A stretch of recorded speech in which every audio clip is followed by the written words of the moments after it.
الصلاة والسلام عليك يا سيدي يا رسول الله وعلى آلك وأصحابك يا حبيب الله.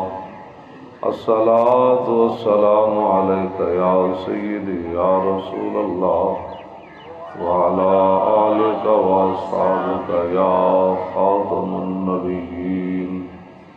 حضرات ذی وقار اور خواتین اسلام، مقدرات اسلام، ہمارے آقا و مولا حضور پر نور شافع یوم النشور صلی اللہ علیہ وسلم، حضور آخری نبی ہیں، حضور خاتم النبیین ہیں. حضور کی تشریف آوری کے بعد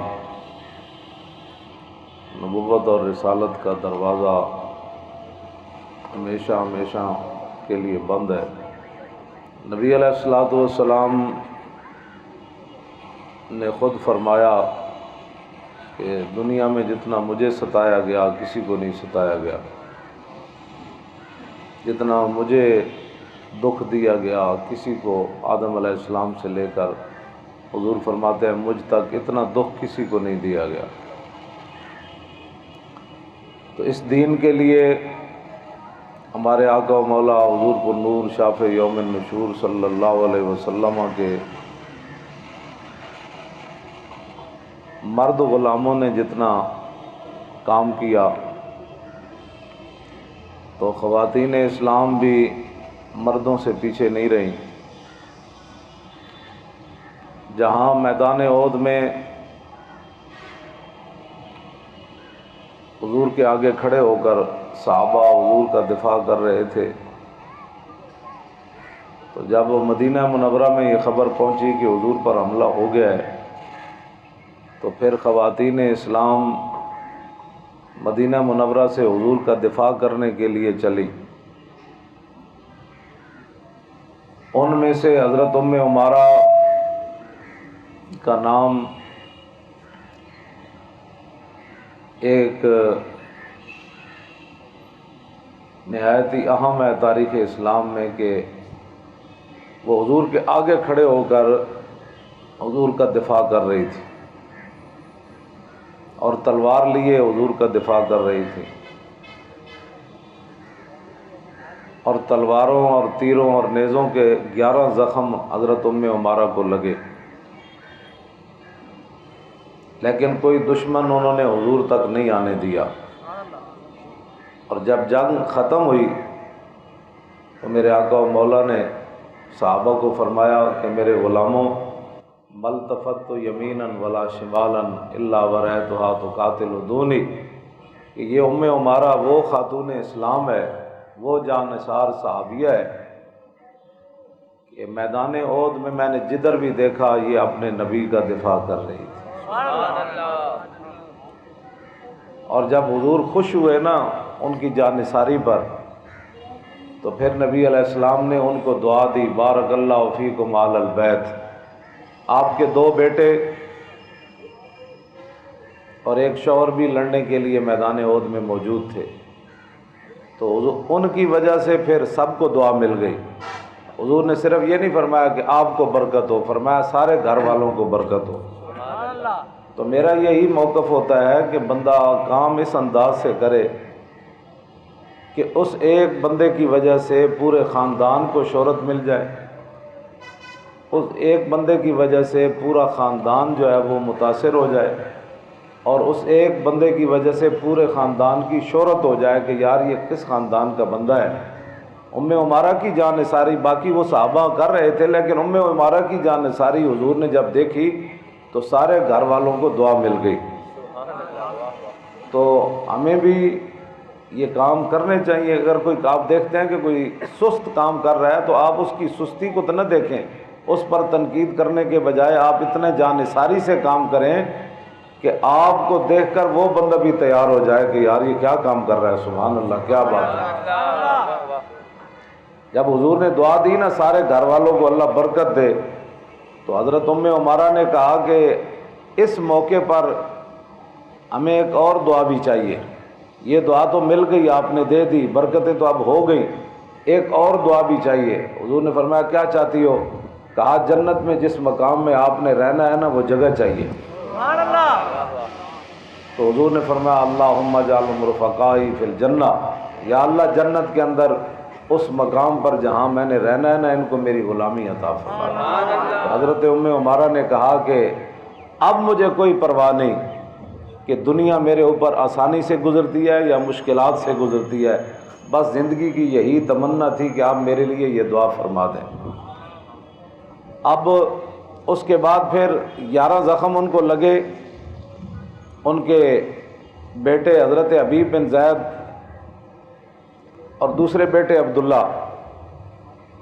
حبیب بن زید کو نبی علیہ الصلوۃ والسلام نے مسیلمہ کذاب کے مقابلے میں بھیجا۔ یہ ام عمارہ کی بیٹے، اقبال کہتا ہے سیرت فرزند ہاز امہات اور جوہر صدق و صفاز امہات۔ اور اقبال کہتا ہے کہ جو ماؤں کی سیرتیں ہوتی ہیں نا، وہی بیٹوں کے اندر جاتی ہیں۔ مزرع تسلیم را حاصل بطول اور مادرہ را اسوہ کامل بطول۔ اقبال کہتا ہے کہ امت مسلمہ کی بچیوں کے لیے، خواتین کے لیے جو اسوہ کامل ہے نا ایک عورت کے لیے، وہ حضرت سیدہ فاطمہ الزہرا رضی اللہ تعالی عنہا کی ذات ہے۔ اور فطرت تو جذبہ دارت بلند۔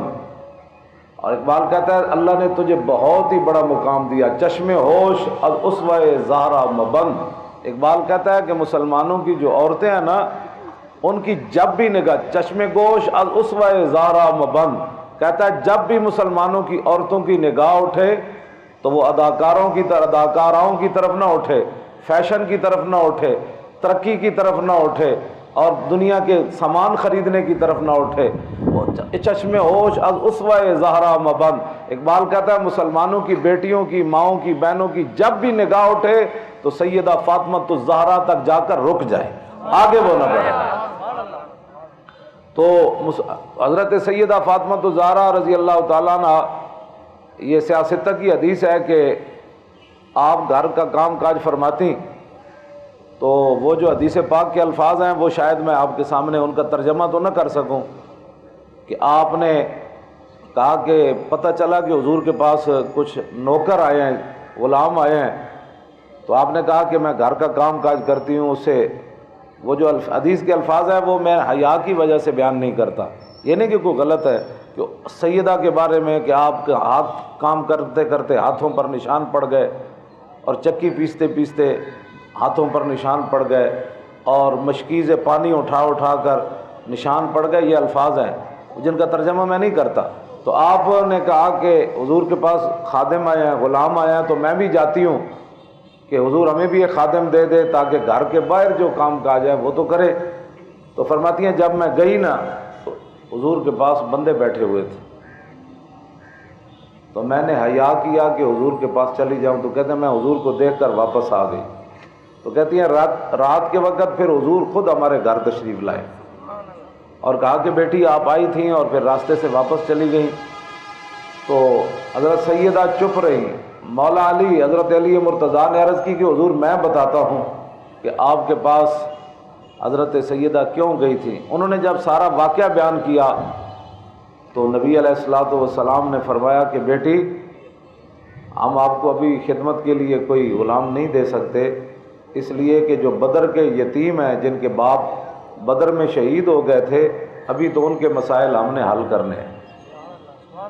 یہ اسلام ہے، یہ اسلام کی روح ہے کہ حضور نے اپنی بیٹی کو فرمایا کہ ابھی تو بدر کے جو یتیم ہیں ان کا مسئلہ ہم نے حل کرنا ہے، پہلے ان کو غلام ملیں گے، اس کے بعد۔ تو پھر حضور نے فرمایا کہ بیٹی میں تجھے ایک ایسی نہ چیز بتا دوں جو غلام کی خدمتوں سے بہتر ہو۔ تو حضور نے عرض کی فرمایا سونے سے پہلے 33 بار سبحان اللہ پڑھ لیا کرو، 33 بار الحمدللہ پڑھ لیا کرو، اور 34 بار اللہ اکبر پڑھ لیا کرو، تو یہ تمہارا کام بہت اچھا ہو جائے گا۔ حضرت مولا کائنات علی مرتضیٰ فرماتے ہیں کہ پھر ساری زندگی میں نے بھی اس تسبیح کو نہیں چھوڑا، اس کو تسبیح فاطمہ کہتے ہیں۔ یہ مردوں کے لیے بھی ہے کہ آدمی جو رات کے وقت سونے سے پہلے، ویسے بندہ پڑھ نہیں سکتا، میں نے شاید کبھی پوری پڑھ لی ہو، نیند اس سے پہلے آ جاتی ہے، اس کا معنی یہ ہے کہ یہ تسبیح فاطمہ اتنی اعلیٰ چیز ہے کہ بندے کے دن کے جتنے بدن کے معاملات ہیں، تھکاوٹیں ہیں، پریشانیاں ہیں، بیماریاں ہیں، الجھنیں ہیں، رات سونے سے پہلے یہ پڑھ لے بندہ تو آدمی صحت مند ہو جاتا ہے۔ میں نے بڑا تجربہ کیا، مجھے نہیں پڑھنے میں ادھر کراچی میں رات سونے سے پہلے سبحان اللہ پڑھنے کے بعد مجھے نیند آ جاتی ہے۔ شاید کبھی ہوا ہو کہ میں نے تسبیح فاطمہ مکمل پڑھی ہو، نیند آ جاتی ہے۔ اس سے پہلے جو حضور کے اپنے وظیفے ہیں وہ میں پڑھتا ہوں، وہ پڑھ لیتا ہوں، لیکن جب تسبیح فاطمہ کی باری آتی ہے تو مجھ سے نہیں، وہ نیند آ جاتی ہے۔ میں پھر اٹھ کر کہتا ہوں ابھی میں نے سبحان اللہ کتنی بار پڑھا ہے، پھر میں شروع کرتا ہوں، پھر نیند آ جاتی ہے، تو پھر میں ایسی الجھن میں سو جاتا ہوں، وہ پوری نہیں ہوتی۔ اس کا معنی یہ ہے کہ یہ بہت بڑا وظیفہ ہے جو امام الانبیاء نے اپنی صاحبزادی کو عطا فرمایا۔ تو خواتین کو تو ضرور پڑھی جائے گی، کیونکہ حضور نے فرمایا، تو مولا علی فرماتے ہیں پھر ساری زندگی سونے سے پہلے میں تسبیح فاطمہ پڑھتا تھا، لیکن جنگ صفین کے اندر فرماتے ہیں مجھے بھول گیا، پہلی رات کے حصے میں نہ پڑھ سکا، تو پھر مجھے یاد آیا کہ میں نے تسبیح فاطمہ تو بھی نہیں پڑھی۔ جنگ کے دوران مولا علی فرماتے ہیں پھر رات کے پچھلے حصے میں نے تسبیح فاطمہ پڑھی ہے۔ تو یہ خواتین کے لیے ایک وظیفہ ہے جو حضرت سیدہ فاطمہ الزہرا رضی اللہ تعالی عنہا کے ذریعے مسلمان عورتوں کو ملا ہے، اور ان کے تمام بیماریوں کا علاج بھی تسبیح فاطمہ ہے، اور تمام تھکاوٹوں کا علاج بھی تسبیح فاطمہ ہے، اور تمام گھر کے کام کاج کا آسانی سے ہو جانا یہ بھی تسبیح فاطمہ کے اندر موجود ہے۔ تو حضرت سیدہ فاطمہ الزہرا رضی اللہ تعالی عنہا کا جو اسوہ حسنہ ہے وہ مسلمان خواتین کے لیے ایک مینار نور ہے۔ اور پھر آپ کو پتہ ہے میدان احد میں جب نبی علیہ الصلوۃ والسلام کا مبارک زخم تھا نا، تو اس زخم پر جو چیز ڈالنے کے لیے جلائی گئی ہے نا، وہ حضرت سیدہ فاطمہ الزہرا نے خود وہ کپڑا جلایا تاکہ حضور کے زخم پر رکھا جائے۔ اس کا معنی یہ ہے کہ آپ ادھر جب پتہ چلا نا حضور کو زخمی ہو گئے تو پھر سیدہ خود چل کر میدان احد میں پہنچی۔ تو مسلمان خواتین کے لیے یہ جو اہتمام اہل کراچی نے کیا ہے، وہاں ابھی جس دن میں آیا اس دن ایک دن پہلے ہفتے والے دن غالباً تو وہاں شرک پور شریف کے علاقے میں کوئی 2,500-3 ہزار خواتین کا بچیوں نے اہتمام کیا۔ تو ہمارے گھر والے بھی سارے گئے ہوئے تھے، تو انہوں نے بتایا کہ خواتین کے اندر اتنا جذبہ تھا کہ وہ زمین پر بیٹھے بھی وہ باتیں دین کی سن رہی تھی، اور وہ بڑے دور دراز سے آ کر کہہ رہی تھی کہ اس دفعہ پرچی جو ہے نا وہ حضور کے دین کے لیے ہے۔ اور پھر انہوں نے کہا کہ جو بھی ہماری ذمہ داری لگائی جائے تو ہم یہ نہیں ہے کہ بھائی روٹی پکانا بھی ثواب ہے گھر والوں کے لیے، بچوں کو کپڑے پہنانا بھی ثواب ہے، اور بچوں کے لیے کپڑے دھونا بھی ثواب ہے، شوہر کی خدمت کرنا بھی ثواب ہے، سارے کام ہیں، لیکن جب دین کی باری آئے نا تو پھر عمارہ مدینہ منورہ چھوڑ کر ختم نبوت کے لیے جنگ یمامہ بھی چلی جاتی ہے۔ ہاں جی چلی جاتی ہیں، اور اپنا اکلوتا بیٹا لے کر چلی جاتی ہیں، حضرت عبداللہ لے کر چلی جاتی ہے۔ اور سیدنا صدیق اکبر رضی اللہ تعالیٰ عنہ، حالانکہ میدان بدر میں سب سے زیادہ حضور کے آگے صدیق اکبر کھڑے تھے، جب عمارہ آئی نہ کہا کہ میں نے بھی جنگ یمامہ جانا ہے، تو حضرت سیدنا صدیق اکبر نے فرمایا کہ قد عرفنا کے وعرفنا جرأتک، فرمایا ہم آپ کو بھی جانتے ہیں اور آپ کی دلیری اور بہادری کو بھی جانتے ہیں۔ یہ ایک تو بہادر ہونی چاہیے، یہ نہیں کہ کسی کے فیشن دیکھ کر بندہ متاثر ہو جائے، اور کسی کا جناب وہ پارٹی کا جی فلاں پارٹی کی وہ بیٹھی ہے تو لبیک والی خاتون جو ہے وہ سر جھکا کے بیٹھے، نہیں، وہ اندر جب وہاں ووٹ ہو رہے ہوں تو یہ سر خواتین کے سامنے اٹھا کر بیٹھے کہ یہ ان کے جو ہے وہ ووٹوں کی نگران بن کر آئی ہیں، جو ڈاکو ہیں، جو چور ہیں، جو ناموس رسالت کے غدار ہیں، اور ختم نبوت کے غدار ہیں، مندروں میں جو ہے وہ دودھ ڈالنے والے ہیں، مرزائیوں کو بہن بھائی کہنے والے ہیں، تو اس کے اندر اتنا جذبہ ہو کہ اس کی ایک آنکھ کی تپش کی تاب نہ لا سکے وہ باقی خواتین. ہاں جی، کیونکہ ان کے پاس کوئی مشن نہیں ہے. مشن تو آپ جس مشن کے لیے آپ گئی ہیں تو آپ کے ذہن میں یہ بات ہونی چاہیے کہ میں جنگ یمامہ میں ام عمارہ کی تو طرح تو نہ جا سکی نا، اور لیکن کم از کم ختم نبوت کے معاملہ میں جب پاکستان میں ووٹ ہو رہے ہیں تو میں رسول اللہ کی ختم نبوت کی پرچی کی محافظہ بن کر یہاں بیٹھے آخر وقت تک وہاں بیٹھے. اور آپ کو کوئی ڈر نہیں ہونا چاہیے. ڈر تو ان کو ہونا چاہیے جو غدار ہیں، جنہوں نے ختم نبوت پر ڈاکے ڈالے، جنہوں نے کراچی اجاڑا، جنہوں نے ملک اجاڑا، جنہوں نے ملک کو غلام بنایا، اور جنہوں نے ملک کے اندر بے راہ روی پھیلائی، جنہوں نے نظریہ پاکستان کے ساتھ غداری کی، جنہوں نے وہاں سے لوگ یہاں بلا کر پاکستان کے بچوں اور بچیوں کو بے راہ روی پر ڈالنے، وہ غدار ہیں. ان کو شرمندگی ہونی چاہیے. آپ کو، آپ کے گھر والوں کو بھی شرمندگی نہیں ہونی چاہیے کہ لوگ غلط لوگوں کے لیے بھی وہاں پولنگ ایجنٹ وہ پولنگ کے اندر جا کر رہنمائی کرتے ہیں. تو آپ مسلمان خواتین نے جو وہاں جانا ہے تو آپ نے ایجنٹ ان کے ہوتے ہیں، آپ نے رسول اللہ کی غلامہ بن کے جانا ہے. ایجنٹی اور ہوتی ہے، غلامی اور ہوتی ہے. ایجنٹی پیسے کے بدلے میں ہوتی ہے، روٹی کے بدلے میں ہوتی ہے، سیاست کے بدلے میں ہوتی ہے، عروج کے بدلے میں ہوتی ہے، عہدوں کے مقابلے میں ہوتی ہے. غلامی صرف یہ ہوتی ہے کہ تیر ادھر سے آئے تو ہمارا ادھر ہو جائے.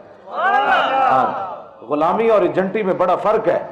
آپ نے ایجنٹ بن کر وہاں نہیں جانا. کوئی کہے آپ لبیک والوں کے نئے نہ نے کہا میں غلام، میں جو ہے وہ مومنہ ہوں، اور میں وہ مومنہ ہوں جو رسول اللہ کی غلامی میں یہاں آئی ہوں. میں محافظہ ختم نبوت ہوں، میں محافظہ ناموس رسالت ہوں، میں حضرت سیدہ فاطمہ الزہرا کی جو ہے وہ غلامہ ہوں، میں اس لیے یہاں آئی ہوں. ہاں، ایجنٹ ان کے ہوں گے جن کے پیچھے بریانیاں آ رہی ہوں گی، یا جن کے باپ کے ساتھ وعدے کیے گئے ہوں گے کہ ہم آپ کو ملازمت دے دیں گے، ہم آپ کو یہ کر دیں گے. تو میرے ماں باپ نے یہ سکھایا ہے کہ آپ نے حضور کی عزت کے لیے وہاں جانا ہے، حضور کی ناموس کے لیے وہاں بیٹھنا ہے. ہماری خواتین ایجنٹ نہیں ہوگی بلکہ رسول اللہ کی عزت کی محافظہ بن کر وہاں بیٹھی ہوگی. تاجدار ختم نبوت زندہ باد، زندہ باد، زندہ تاجدار ختم نبوت زندہ باد، زندہ باد، زندہ باد. لبیک لبیک یا رسول اللہ، لبیک لبیک لبیک یا رسول اللہ، لبیک لبیک لبیک یا رسول اللہ، لبیک لبیک لبیک یا رسول اللہ، لبیک لبیک. آپ نے ان کے لیے دعا نہیں سنی، لیکن جب یہ حضور کی ختم نبوت کے لیے محافظہ بن کر جائیں گی نا تو ان کو براہ راست دربار رسالت سے دعا ملے گی. حضور فرمائیں گے تجھے بھی برکت ہو، تیرے گھر والوں کو بھی برکت ہو. اور صدیق اکبر بھی کہیں گے ہم آپ کو جانتے ہیں، آپ کی بہادری کو بھی مان گئے. یہ دعائیں وہاں سے ان کو انشاءاللہ ملیں گی. کوئی دیکھ یا نہ دیکھے ان کی جرت کو، لیکن جن کے لیے یہ وہاں جا کر یہ بیٹھیں گی نا، اور گھر سے یہ نہیں ہے کہ اب گھر سے نکلنا ہے، انہوں نے ووٹ خود بھی دینا ہے اور جو ہمسائے ہیں ان کو بھی تیار کرنا ہے. جو نہیں مانتا اس کو نہ مانے، لیکن آپ اتنا تو کہیں نا کہ ہم 4 بچوں کو لے کر جنگ قادسیہ میں نہیں گئی. حضرت خنسا کے 4 بچے تھے اور بیوہ بھی تھی، لیکن جب اسلام کو ضرورت پڑ گئی جنگ قادسیہ میں تو حضرت خنسا آپ نے 4 بچوں کو لے کر چلی گئی. اور وہاں آپ نے تو یہ کام نہیں کرنا، آپ نے تو صرف جا کر وہاں پرچی ڈلوانی ہے اور اس پرچی کی حفاظت کرنی ہے. یہ تو وہ تو بڑے ہی لوگ تھے نا جو اتنا بڑا کام کر گئے. 4 بچوں کو لے کر گئی اور 4 بچوں کو ایک وصیت کی انہوں نے. جب جنگ میں جانے لگے نا تو آپ نے فرمایا بھائی میں نے آپ کو حلالی دودھ پلایا ہے، یہ لفظ ہے، ہاں جی، میں نے ہم کو حلالی دودھ پلایا ہے اور آج اس میرے دودھ کے وفا کرنے کا وقت آ گیا. اسلام کو قادسیہ میں ضرورت پڑ گئی ہے. میرا بچہ وہ ہے جو زندہ واپسی پر میرے ساتھ ملاقات نہ کرے. یہ ہے. اقبال کہتا ہے نا بہل ہے دخ ترک ای دل بریا مسلمارا نہ زیبت کافریا. اقبال کہتا ہے مسلمانوں کی بیٹی یہ فیشن اپنا کر تو اپنے جسم ننگے کر کے مٹک مٹک کر بازاروں گلیوں میں تو چلتی ہے. یہ مسلمان بچیوں کو کافروں کی تعذیب زیب نہیں دیتی. بہلا دخترک ای دل بریا مسلمانہ نہ زیبت کافریا، مسلمان بچیوں کو کافروں کے یہ حرکتیں زیب نہیں دیتی۔ پھر اقبال نے آگے جو بات کی نا، اس نے کہا کہ چے پیش آجت چے پیش افتادو تمادی از جبین امہاتش۔ اقبال کہتا ہے جو قوم یہ چاہتی ہے نا کہ اس کا حال کیا ہے اور اس کا مستقبل کیسے ہوگا، حال یہ قوم کیسے گزر رہا ہے اس کا، یا مستقبل اس قوم کا کیا آنے والا ہے، تو اقبال کہتا ہے اس پر کوئی لمبے چوڑے مضمون لکھنے کی ضرورت نہیں، تقریریں کرنے کی ضرورت نہیں، وہ صرف مسلمانوں کی ماؤں کو دیکھ لے، مسلمانوں کی مائیں جیسے حال میں ہیں وہی مسلمانوں کا حال ہے، اور مسلمانوں کی ماؤں کا جو اب حال ہے قوموں کا مستقبل بھی وہی ہے۔ ہم آپ کو اس طرح کہ تاکہ آپ کو دیکھ کر، ہاں مسلمان خواتین کو دیکھ کر کفر لرزے کہ مسلمانوں کا حال بھی اب درست ہونے والا ہے اور مستقبل بھی روشن ہونے والا ہے۔ اقبال کا تمادید از جبین امہاتش، کہ مسلمانوں کی جو مائیں ہیں نا، ان کا کردار، ان کا لباس، ان کا محنت، ان کی کوششیں اور دین کے لیے بڑھ چڑھ کے آگے حصہ لینا، کہنے لگا اس سے پتہ چل جائے گا کہ دین تخت پر اب آنے والا ہے۔ یہ بات، اور اقبال کہتا ہے تو نمی دانی کہ قرات سوزے تو تقدیر عمر را دیگر پر۔ اقبال کہتا ہے تو نہیں جانتی کہ تیرے قرآن پڑھنے کے سوز کی وجہ سے حضرت عمر کی تقدیر بدل گئی۔ ہاں جی، ہاں جی، حضرت فاروق اعظم کی ہمشیرہ قرآن ہی پڑھ رہی تھی نا حضرت عمر جب تلوار لے کر آئے تھے۔ تو نمی دانی کہ قرات سوزے تو، کیوں جی؟ ہاں، تو نہیں جانتی کہ تجھے کیا پتہ ہے کہ وہ کیا بن گیا تھا، کہ حضرت عمر جو ہے وہ جب قرآن کا آواز ایک سنی تو پہلے ہمشیرہ کو مارا، پھر کہا کہ وہ بتاؤ تو صحیح وہ کیا پڑھ رہی تھی تو نمی دانی کی قرات سوزے تو تقدیر عمر را دیگر کر۔ کہا تجھے نہیں پتا کہ تیرے قرات کے سوز نے عمر کی تقدیر کو بدل دیا تھا۔ تو تجھے قرآن کی طرف آنا چاہیے، اور تجھے قرآن کی دعوت لے کر، لوگ غلط دعوتیں لے کر، اور چوروں کے لیے لوگ جاتے ہیں، ڈاکوؤں کے لیے جاتے ہیں، تو آپ جب بھی لوگوں کے پاس جائیں تو ان کو سمجھائیں کہ حضرت سیدہ فاطمہ الزہرا کا یہ کردار ہے، آپ کی صاحبزادی حضرت رقیہ کا یہ کردار ہے، حضرت زینب کا یہ کردار ہے، حضرت ام کلثوم کا یہ کردار ہے، حضرت ام خلاد کا یہ کردار ہے، ام عمارہ کا یہ کردار ہے، ام عامر کا یہ کردار ہے، حضرت ام سلمہ کا یہ کردار ہے۔ ہم کوئی کلاش تو ہے نہیں، ہم جو ایسے لوگ نہیں ہیں جن کے پاس کوئی چیز نہیں ہے۔ ہاں، جس طرف کوئی چاہے رہنمائی لینا چاہے، بچیوں کے لیے لینا چاہے اسلام میں، وہ بھی موجود ہے۔ یہ تو ہم ایسی گداگر بنے ہوئے ہیں کہ لوگوں کی طرف دیکھتے ہیں کہ جی وہ کیا ہے، وہ کیا ہے، وہ کیا ہے، وہ کیا ہے۔ یہ گداگری چھوڑے، اور جو بھی انہیں جانا، جو بھی بات پوچھنی ہو، حضور کا گھر بھی موجود ہے، حضور کی صاحبزادیاں بھی موجود ہے، حضور کی خدمت کرنے والی خادمہ بھی موجود ہے، محافظہ بھی موجود ہے، ناموس رسالت پر پہرے دینے والی بھی موجود ہے، اپنے بچوں کو میدان میں بھیجنے والی بھی موجود ہے، اور اپنے بچوں کی چاروں لاشوں کو دیکھ کر، جنگ قادسیہ میں حضرت خنسا چاروں بچوں کی لاشوں کو دیکھ کر حضرت خنسا روئی نہیں، جب صحابہ نے تعزیت کرنا چاہیے نا، ہمارے پاس ہے۔ ہاں، کوئی دنیا کی قوم بتائے جس کے 4 بیٹے گئے ہوں اور پھر وہ عورت میدان جنگ میں کیا کہہ رہی ہو، صحابہ نے کہا آپ کے 4 بیٹے شہید ہو گئے، تعزیت کرنا چاہیے، فرمایا نہیں، یہ بات نہیں کرنی، میں بتاتی ہوں میں کون ہوں۔ تو آپ نے اپنے بیٹوں کی لاشیں سامنے رکھ کر کہا الحمدللہ الذی اکرمنی بشہادتہم، یا اللہ تیرا شکر ہے، قیامت تک مسلمان عورتوں کو بتا دیا، یا اللہ تیرا شکر ہے، تیرے محبوب کے غلام تو تعزیت کرنا چاہتے ہیں نا، ایسے ہاتھ اٹھا کر کہا یا اللہ تیرا شکر ہے، آج تو نے مجھے ان 4 شہیدوں کی ماں بنا دیا۔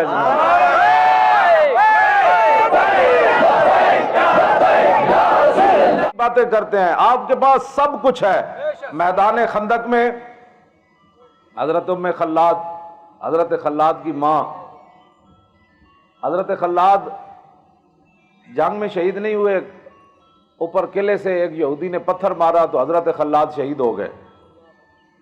جب شہید ہو گئے تو آپ کی امی جان حضرت ام خلاد وہ پوری چادر اوڑھ کر اور پورا پردہ کر کے جب میدان خندق میں اپنے بیٹے کی لاش پر آئیں تو صحابہ نے کہا کہ آپ اس حالت میں بھی اتنے پردے میں آئی ہے، آپ کا بیٹا سامنے پڑا ہے، خون بہہ رہا ہے، وہ شہید ہو گیا ہے، تو آپ نے اس وقت کیا بات کہی؟ یہ آپ کے پاس خزانے ہیں، آپ اپنے خزانوں کو، اقبال کہتا ہے کہ سنا تہذیب حاضر کے گرفتار، غلامی سے بدتر ہے بے یقینی۔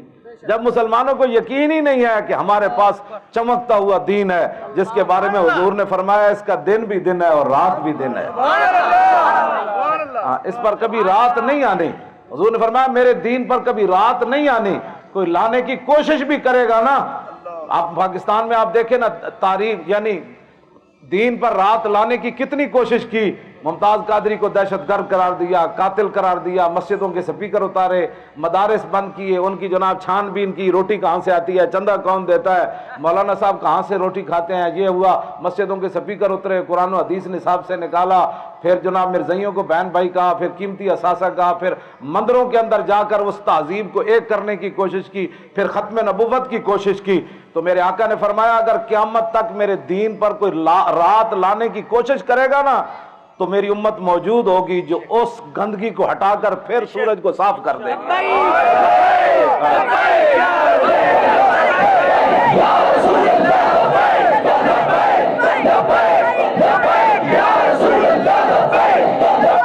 تو آپ کا کراچی کا جو پروگرام تھا اتوار والے دن، اس پروگرام کی دھومیں پوری دنیا میں ہیں۔ اہل کراچی کو، آپ کی نسلوں کو بھی تا صبح قیامت اللہ آباد اور شاد رکھے۔ کراچی کے اندر ایسی بہاریں آئیں کہ لوگ پیرس تو پیشاب کی جگہ ہے، وہاں پیشاب لوگ کرتے ہیں۔ لوگ کراچی کی دنیا میں مثالیں دیں، کیا شہر ہو تو کراچی جیسا ہو۔ آپ کی کراچی کی پوری دنیا میں وہ لوگ وہ درختوں پتوں کی آپ بات نہیں کرتے، اب کہتے ہیں وہ کراچی والوں کا جذبہ کیسے تھا۔ وہ کراچی والے وہ اتنے گھنٹے چلتے رہے، وہ لبیک کے نعرے لگاتے رہے، وہ پیدل چلتے رہے اور اپنی جیب سے خرچے کر کے اتنی بڑی ریلی انہوں نے کی، دنیا کا منہ موڑ دیا۔ سیاسی جو کہتے تھے سیاسی افق، یہ افق سے بھی آگے چلے گئے، یہ نوحے سپر کو نہیں لاتے نگاہ۔ ہاں جی،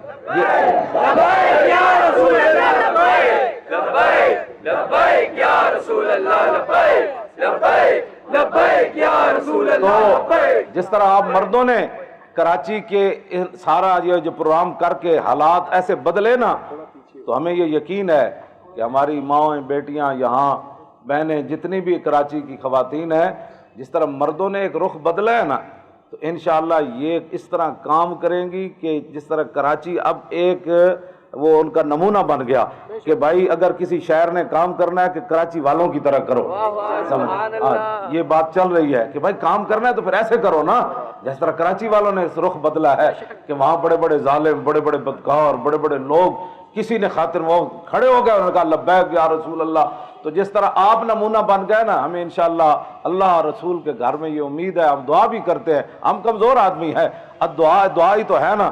ہاں جی، میدان یرموک میں جب دیکھا نا صحابہ نے کہ ان کے پادری، ان کے پوپ اپنی کتابیں لے کر اپنی 3.5 لاکھ فوج کے آگے ان کے سارے مذہبی رہنما بھی آ گئے، ان کو بار رہے تھے کہ یہ 36,000 ہیں، ان کو کھا جاؤ ایک ہی حلے میں۔ تو اس وقت پھر کلما سمع جعل معاذ بن جبل کلما سمع اصوات القسیسین والرہبان، تو معاذ بن جبل کے بارے میں آپ کو پتہ ہے حضور نے ان کے بارے میں کیا فرمایا۔ تو یہ انہوں نے جب دیکھا نا کہ ان کی فوج بھی 3.5 لاکھ ہے، ان کے مذہبی بھی آ گئے، وہاں کی کتابیں لے کر ان کو بار رہے ہیں، اس وقت پھر معاذ بن جبل سے بھی نہ رہا گیا، انہوں نے کہا یا اللہ یہ تو اپنی کتابیں کھول کر گڑ گڑا رہے ہیں نا، تو حضور کا صحابی بھی تیرے ساتھ ایک دعا کرنے، تیرے بارگاہ میں ایک دعا کرنے لگا ہے۔ آپ نے ایسے ہاتھ اٹھا کر ان کے پادریوں اور ان کے جناب وہ راہبوں کے مقابلے میں کہا اللہم زلزل اقدامہم، یا اللہ یہ تو کہہ رہے ہیں ان کی فوج ثابت قدم رہے، تیرے نبی کا صحابی کہتا ہے یا اللہ ان کے قدموں کو ڈگمگا دے۔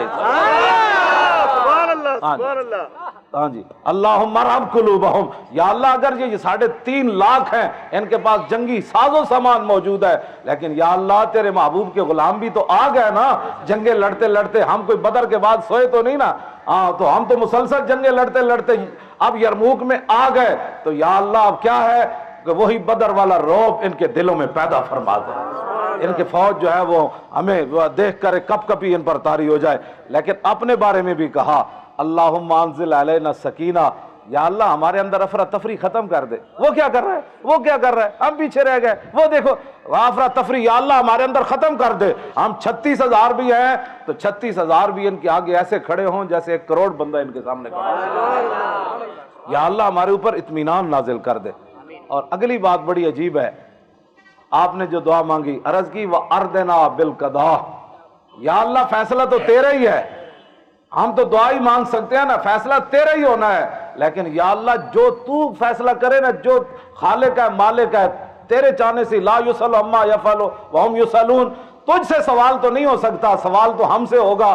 فرمایا تجھ سے نہیں ہم پوچھ سکتے، لیکن ایک بات ضرور ہے، جو بھی تو فیصلہ کرے نا اپنے فیصلے پر ہمیں راضی فرما۔ سبحان اللہ، یہ ہے، یہ اصل، یہ ہے مومنانہ حد ہے۔ اس پر جا کر یہ نہیں کہا کہ ہمیں فتح ہی فتح دے دے، فتح ہی فتح دے دے، کہا کہ فیصلہ تو مالک ہے، وہاں ہمارے چاہنے سے کچھ نہیں، ہم تو دعا ہی کر سکتے ہیں نا، لیکن جو بھی تو فیصلہ کرے ہمیں اس پر راضی کر دے۔ تو فیصلہ جو بھی ہو نا اس پر راضی رہنا، یہ مومن کی کامل ایمان کی دلیل ہے۔ اس پر اگر مگر کرنا، یہ تھا تو اگر یہ ہو جاتا تو یہ ہو جاتا، بس فیصلہ اس کا ہو گیا۔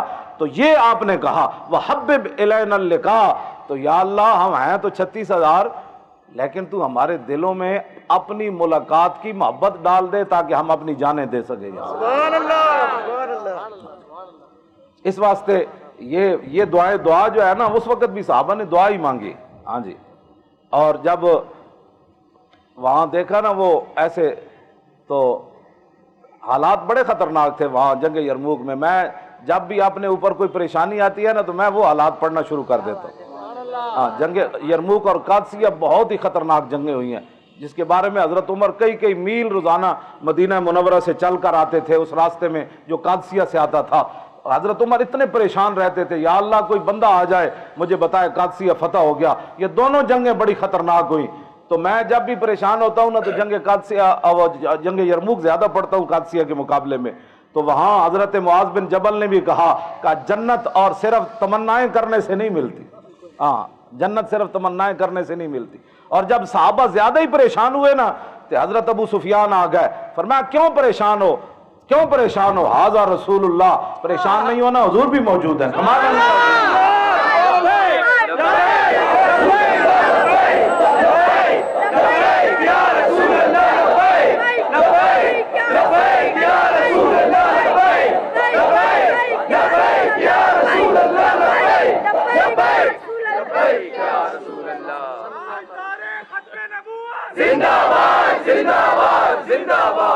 تو انشاءاللہ جب یہ تاریخ لکھی جائے گی ختم نبوت کے اوپر، ڈاکوؤں کی ڈاکہ زنی لکھی جائے گی اور محافظوں کی حفاظت کا طریقہ لکھا جائے گا، تو اس وقت اہل کراچی کا نام انشاءاللہ سر فہرست آئے گا کہ انہوں نے کیسے حالات کے اندر حضور کی ختم نبوت پر پہرا دیا، اور کیسے حالات کے اندر انہوں نے پرچی رسول اللہ کے دین کو دی، اور پھر اس پرچی کی حفاظت کے لیے اس دن 25 جولائی والے دن جب تک وہ پرچی کی گنتی مردوں اور عورتوں کے ہاتھ میں نہیں دی گئی اس وقت تک وہ محافظ وہاں بیٹھے رہے۔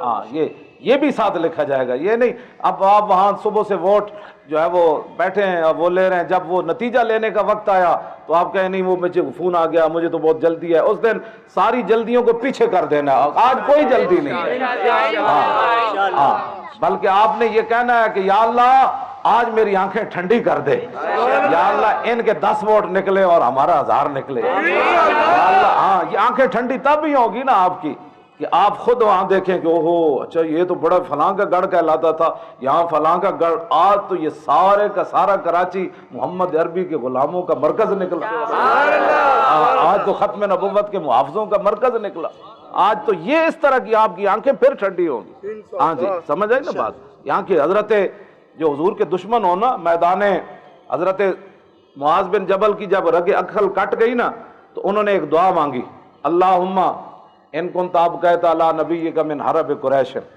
یہ زندگی کا مقصد ہے، 33 سال عمر ہے آپ کی، اور پچھلے سال جب میدان احد میں اپنا ایک بھائی دیا اور خندق کے اندر معاذ بن جبل خود زخمی ہو گئے، اس کے باوجود 33 سال عمر ہے، بتائیں 33 سال عمر کیا ہوتی ہے۔ معاذ بن جبل نے دعا کیا کی، اللہم ان کنت ابقیت علی نبیک من حرب قریش فابقنی لہا، یا اللہ اگر قریش نے پھر اس طریقے سے تیرے نبی کے مقابلے میں آنا ہے نا، پھر میرا زخم ٹھیک کر دے، پھر مجھے موت نہیں دینی تجھے۔ در مسلمان شان محبوبی نمان خالد و فاروق و ایوب، یہ شان محبوبی ہے۔ ہاں یہ شان محبوبی اپنے اندر پیدا کریں کہ آپ جو چاہتے ہیں رب وہی کچھ کر دے، یہ شان محبوبی ہے۔ ہاں جی، اپنا اتنا اللہ رسول کے وہ غلامی میں، اللہ رسول کے محبت میں آگے چلے جائیں کہ آپ کے دل میں بھی جو بات گزرے نا اللہ وہ بھی پوری کر دے۔ نافرمانوں کو کچھ نہیں ہوتا۔ ہاں جی، یہ میدان احد میں بھی حضور نے جو خطبہ دیا تھا، فرمایا جو قومیں نافرمان ہوتی ہیں اللہ ان کو دور کر دیتا ہے، اور جو قومیں فرما بردار ہوتی ہیں اللہ ان کی مدد فرماتا ہے۔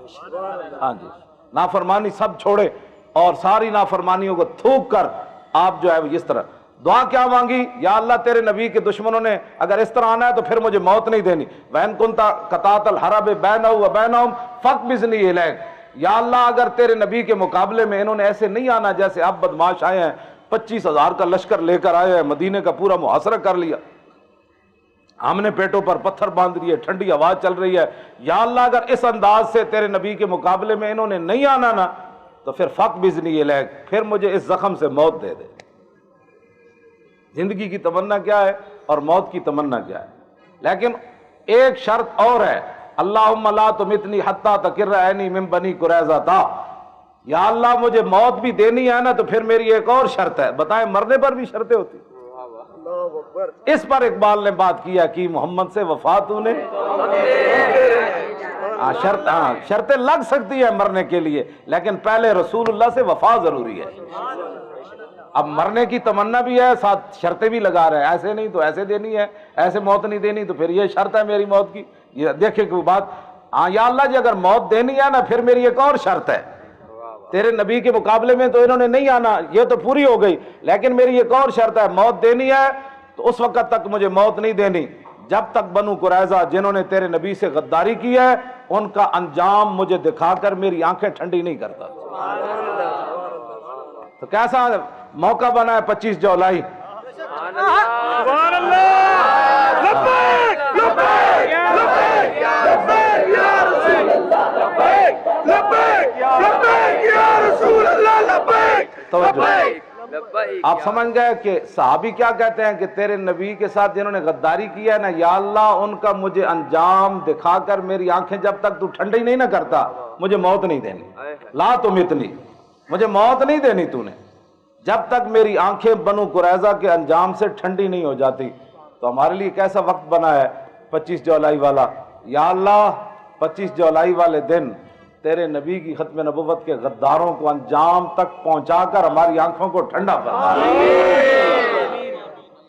جنہوں نے ختم نبوت پر جا ڈاکے ڈالے اور اسمبلیوں کے اندر کہا کہ نہیں اس میں تبدیلی ہونی چاہیے تاکہ کوئی مرزائی پاکستان کا صدر بن جائے، تاکہ کوئی مرزائی پاکستان کا وزیر اعظم بن جائے، تاکہ کوئی مرزائی پاکستان کے بڑے عہدے پر آ جائے۔ جو نبی کا غدار ہے وہ پاکستان کا کیسے وفادار ہو سکتا ہے؟ کبھی یہ بات سوچی؟ جو رسول اللہ کی ختم نبوت کا یار غدار ہے وہ پاکستان کی کیسے حفاظت کرے گا کسی عہدے پر جا کر؟ وہ تو غیروں کی ایجنٹی کرے گا، وہ پاکستان کے اندر کے راز غیروں تک پہنچائے گا، وہ خفیہ باتیں بھی غیروں کو پہنچائے گا کہ پاکستان میں یہ ہونے لگا ہے، پاکستان تو بہت آگے بڑھ چکا ہے، پاکستان کے اندر تو ایسی ایٹمی پاور آ گئی کہ اس کے سامنے کوئی ٹھہر نہیں سکے گا، اس کی فوج اتنی مضبوط ہو گئی، اس کے ادارے اتنے مضبوط ہو گئے، اس کے پاس پیسہ خفیہ ہے، اس کے پاس سونے کی کانیں ہیں۔ یہ تو سارے باہر خبریں بھجوائے گا، جو محمد عربی کا غلام ہوگا وہ بتائے گا تم کون ہوتے ہو ہماری اندر کی خبریں لینے والے؟ ہم محمد عربی کے غلام ہیں، ہماری مرضی ہے، ہم ملک کو ایسے چلائیں گے، ایسے کر کے چلائیں۔ یہ آپ لوگ ہی ہیں، آپ اپنے دلوں کے اندر حضور کی محبت پیدا کریں۔ اور خواتین سے میری یہ 10 بستہ گزارش ہے کہ آپ کا بہت بڑا کردار ہے اسلام کے اندر، اور یہ اس پر تو بڑی بڑی کتابیں بھی لکھی گئی ہیں خواتین اسلام پر، اور انہوں نے جو کارنامے سر انجام دیے وہ بھی موجود ہے، انہوں نے جو اسلام کو فرزند دیے۔ اب قیامت تک کوئی صلاح الدین ایوبی جیسا بیٹا اگر کوئی مثال دے گا قیامت تک تو مسلمانوں میں صلاح الدین ہے کہ بادشاہ ہو کر کفن کے پیسے بھی گھر سے نہ نکلے، تو دے سکتا ہے ایسے مثال؟ التمس جو تھا اس کی غیر موقعہ سنت، بادشاہ ہو کر غیر موقعہ سنتیں کبھی قضا نہیں ہوئی۔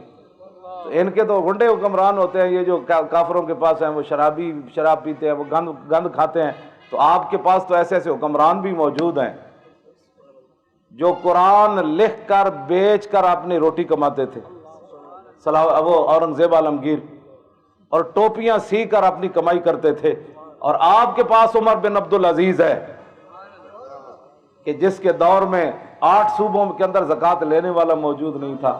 یہ بڑی ترقی کی ہے، وہاں بھی مانگنے والے موجود ہیں۔ آپ بتائیں کس صوبے میں مانگنے والا، کس ملک میں مانگنے والے نہیں ہیں؟ مجھے تو کہتے ہیں بڑے بڑے جو ترقی یافتہ آپ ممالک کہتے ہیں وہاں کسی ڈاکو کوئی پڑ جائے تو جیب سے پیسے نہ نکلیں تو اس کو قتل کر دیتے ہیں۔ جو $1 کی خاطر بندہ قتل کر دے، ان کی کیا تہذیب ہے؟ تہذیب تو یہ ہے کہ 8 صوبوں میں مانگنے والا ہی کوئی نہ ملے، تہذیب تو یہ ہے، یہ تہذیب ہے۔ تو آپ ان کی مثال، یہ اسلام کے پاس ہی سارا کچھ ہے۔ ہاں جی، اسلام کے پاس ہی سارا کچھ ہے، اور اسلام ہی پوری دنیا کو خوشحال رکھ سکتا ہے، اسلام ہی پوری دنیا کو امن دے سکتا ہے، اسلام ہی پوری دنیا کے اندر بتا سکتا ہے کہ اگر انسانوں نے زندہ رہنا ہے تو وہ انسان بن کر کیسے زندہ رہ سکتے ہیں۔ بحیثیت انسان بھی اگر کوئی بات کی جائے تو پھر بھی اسلام بتاتا ہے کہ اس انسان کی کیا قدر و قیمت۔ ان کے نزدیک کوئی بات نہیں ہے، ان کو وہ یہ اقبال کہتا ہے وہ شرع یورپ بے نظائے کیلو کال بررا کرداس بر گرگاں حلال۔ اقبال کہنے لگا میں پورا یورپ پھرا، وہاں میں نے دیکھا کہ پورا کفر متحد ہے اس مسئلے میں کہ جہاں بھی مسلمان بھیڑ ملے بھیڑیا اس کو کھا جائے، اس کو کوئی پوچھنے والا نہیں۔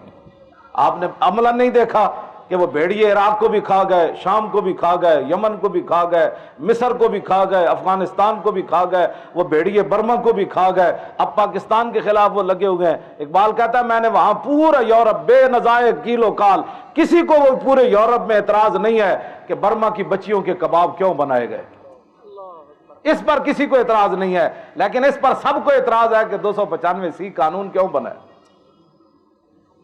اس پر کسی کو اعتراض نہیں ہے کہ جناب شام کے اندر وہ کیا قیامت گزر گئی، ایسے ایسے بم، میں نے وہ ویڈیو نہیں دیکھی، مجھے انہوں نے کہا جی دیکھے بندے بیٹھے ہوئے ہیں بچے تو وہ سارے خاک بن گئے اس بم کی وجہ سے، وہ گیس جو انہوں نے پھینکی۔ میں نے کہا دیکھ کر کیا کرنا ہے، میں اتنا ہی کہوں گا اوہ بڑا افسوس ہوا۔ تو یہ مجھے اس دن دکھانا جس دن ہم شام کی مدد کے لیے چلیں گے، اس سے ہاں جی بچے شام کے مرد گھر پورا بیٹھا ہوا ہے، وہ گیس انہوں نے پھینکی، وہ بیٹھے بیٹھے خاک کے ڈھیر ہو گئے، اس پر کسی کو افسوس نہیں ہوا۔ افسوس تو اس پر ہوا کہ ممتاز قادری نے اپنے نبی کی عزت پر پہرا کیوں دیا، پہرا پاکستان میں ہوا، ہمارا اپنا ملک ہے، دینے والا ممتاز ہے، تو پورے یورپ کو کیا تکلیف ہوئی ہے کہ ممتاز دہشت گرد ہے، اس کا نام لیتا ہے، جو اس کے جلسوں میں یہاں شریک ہوتا ہے اس کو وہاں ویزے بھی نہیں دیے جاتے۔ ہاں یہ بات نہیں ہے، اقبال اندر سے ہو کر آیا اور کہنے لگا فریاد ز افرنگ و دل آویزی افرنگ، فریاد ز شیرینی و پرویزی افرنگ، عالم ہما ویرانہ از چنگیزی افرنگ، میں مارے حرم باز بتا میر جہاں خیز، از خواب گراں خواب گراں خواب گراں از خواب گراں خیز۔ کہنے لگا توبہ توبہ توبہ، میں نے وہاں دیکھا چنگیز سے بڑے ظالم فرنگی، اب اس سے بڑے فرنگی، انہوں نے تو ایک بغداد کو اجاڑا نا، فرنگیوں نے تو آپ کا چھوڑا کیا ہے، مجھے یہ بتا کیا چھوڑا، کیا چھوڑا فرنگیوں نے؟ چلو مسلمان وہ مینار انہوں نے بنائے، چنگیز خان نے گردنیں کاٹ کر چلو وہ بنا دیے، لیکن ان کی جرت یہ نہیں ہو سکی تھی کہ حضور کے خاکے بناتے۔ یورپ نے تو حضور کے خاکے بھی بنائے اور فلمیں بھی بنا دی۔ اقبال ایسے نہیں، وہ کہنے لگا چنگیز ہی پرویز تے چنگیز نالوں بھی بڑے ظالمن میں یورپ وچ ویکھ کے آیا، اور وہاں وہ بہت بڑے ظالم ہیں، اور ان کے ظلم اقبال نے یہاں آ کر پھر بیان کیا، کہا میں ہمارے حرم باز بتا ویر جہاں خیز، کہنے لگا اٹھو بیت المقدس کی حفاظت بھی تم نے کرنی ہے، کعبے کی حفاظت بھی تم نے کرنی ہے، قرآن کو جلنے سے تم نے بچانا، شام کی روتی ہوئی بچیوں کو سہارا تم نے دینا، اور برما کی بچیوں کو تم نے بچانا۔ اٹھ میں ہمارے حزم باز میں ہمارے حرم باز بتا میر جہاں خیز، از خواب گراں خواب گراں خواب گراں از خواب۔ کہنے لگا بہت سو چکا، میں مان گیا، ابھی تیری نیند پوری نہیں ہوئی، بہت سو چکا بہت سو چکا۔ اسی نیند کو بیدار کرنے کی، نیند سے بیدار کرنے کے لیے تو طارق لبیک یا رسول اللہ میدان میں آئی، اور انہوں نے آپ کو بیدار کر کے بتا دیا کہ بیداری اب ایسے ہوتی ہے جناب۔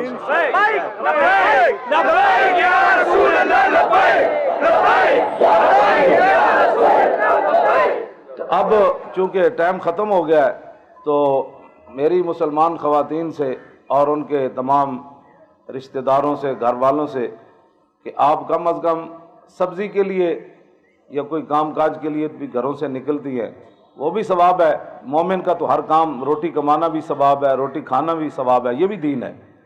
یہ تو ایک علیحدہ موضوع ہے کہ سارا کچھ مومن کا دین ہے. سونا بھی مومن کا دین ہے، جاگنا بھی مومن کا دین ہے، روٹی کمانا بھی دین ہے، بچوں کو کھلانا بھی دین ہے. یہ سارا دین ہے. دنیا ہے ہی کوئی نہیں. جب حضور آ گئے تو سارے معاملات صحیح ہو گئے، بس بات ختم ہو گئی، سارا دین ہے. تو آپ کم از کم دوپہر سے لے کر کوئی ٹائم متعین کریں مسلمان خواتین کے، وہ ہمسایوں کے گھر جائیں، رشتہ داروں کے گھر جائیں اور ان کو بتائیں کہ یہ پرچی جس طرح وہ ہماری ترانہ ہے نا، یہ پرچی عام نہیں ہے، یہ پرچی پہرے داروں کے لیے ہے. ہاں وہ شہید جو 8 قبروں میں چلے گئے، تو وہ شہید قبروں میں انتظار کر رہے ہوں گے نا کہ بھائی ہماری اس شہادت کا بدلہ 25 جولائی کو کیسے ہوگا. جن کے جبڑے ٹوٹے ہوئے ہیں، ٹانگیں ٹوٹی ہوئی ہیں، زخمی پڑے ہیں اسپتال میں ابھی تک وہ فیض آباد والے، تو ان کا اب انتظار ہے نا کہ جو صحیح ہے، جو بچے ہوئے ہیں وہ مسلمان، ہمارا بدلہ وہ کیسے لیتے ہیں پرچی کے ذریعے. تو وہ اس دن بدلہ لینے کا دن ہے. اس دن ختم نبوت کے محافظوں اور غداروں کے درمیان مقابلہ ہونا ہے. تو اس پہ سب اپنا کردار ادا کریں. انشاءاللہ اللہ رب العالمین کی مدد، رسول اللہ کی نگاہ عنایت پھر آپ کے ساتھ ہوگی. دعا یہ کیا کریں کہ اللہ ہمیں بھی اخلاص دے، ذات کے لیے نہ آئے. ذات کے لیے جب بھی بات آئے تو اللہ ہمیں، اللہم اقسم لنا من خشیتک ما تحول بی بیننا و بین معصیتک. یہ عید الفطر کے خطبے میں حضور نے آخر میں دعا مانگی تھی، یا اللہ ہمیں ایسی اپنی خشیت عطا فرما کہ جب ہم گناہ کرنے لگے تو تیرا ڈر اس گناہ اور ہمارے درمیان آ کر کھڑا ہو جائے، ہمیں وہ گناہ نہ کرنے دے. اللہم اقسم لنا من خشیتک ما تحول بی بیننا و بین معصیتک ومن طاعتک تبلغنا بہ جنتک. یا اللہ ہمیں ایسی اطاعت کرنے کی توفیق عطا فرما، ایسی نیکی کہ وہ نیکی ہمیں جنت میں پہنچا دے. ومن الیقین ما تہون بہ علینا مصائب الدنیا. یا اللہ ہمیں ایسا یقین عطا فرما کہ دنیا کے بڑے سے بڑے مصائب ہمارے یقین کے مقابلے میں تنکی کی حیثیت بھی نہ رکھتے ہو. ہمیں اتنا اللہ رسول پر بھروسہ ہو کہ یہ اس پریشانی کی کیا حیثیت ہے، یہ کل ختم ہو جائے گی. یہ حضور نے عید الفطر والے دن صحابہ کو جو خطبہ دیا نا عید کا، اس میں یہ لفظ موجود ہے، وَمِنَ الْيَقِينِ مَا تُحَوِّنُ بِهِ عَلَيْنَا مَصَائِبَ الدُّنْيَا وَلَا تَجْعَلْ مُصِيبَتَنَا فِي دِينِنَا. یا اللہ کبھی بھی ہمیں دین کے اندر کوئی مصیبت نہ دینا. دنیا کی مصیبتیں ہم جھیل لیں گے، لیکن دین کی مصیبت کہ مسئلہ ختم نبوت نہ سمجھ آئے. وَلَا تَجْعَلْ مُصِيبَتَنَا فِي دِينِنَا وَلَا تَجْعَلِ الدُّنْيَا أَكْبَرَ هَمِّنَا. یا اللہ دنیا کا غم، سب سے بڑا غم کہیں ہمارا نہ بن جائے کہ دنیا ہی کمانی ہے، دنیا. وَلَا تَجْعَلِ الدُّنْيَا أَكْبَرَ مِنْ غَمِّنَا وَلَا تُسَلِّطْ وَلَا مَبْلَغَ عِلْمِنَا. یا اللہ ہمیں ایسا علم نہ دینا کہ جس علم کا آخری نقطہ دنیا ہی دنیا ہو. یہ حضور نے دعا مانگی اپنی امت کے لیے، میری امت یہ دعا مانگ، وَلَا مَبْلَغَ عِلْمِنَا وَلَا تُسَلِّطْ عَلَيْنَا مَن لَّا يَرْحَمُنَا. یا اللہ ہمارے اوپر ایسے بندے مسلط نہ فرما دینا جو ہمارے اوپر رحم ہی نہ کرے. آگے پھر حضور نے جو پڑھا نا لفظ، وہی میں آخر میں دعا پڑھ، آخری لفظ حضور نے خطبے کا یہ پڑھا، سبحان ربک رب العزت عما یصفون وسلام علی المرسلین والحمد للہ.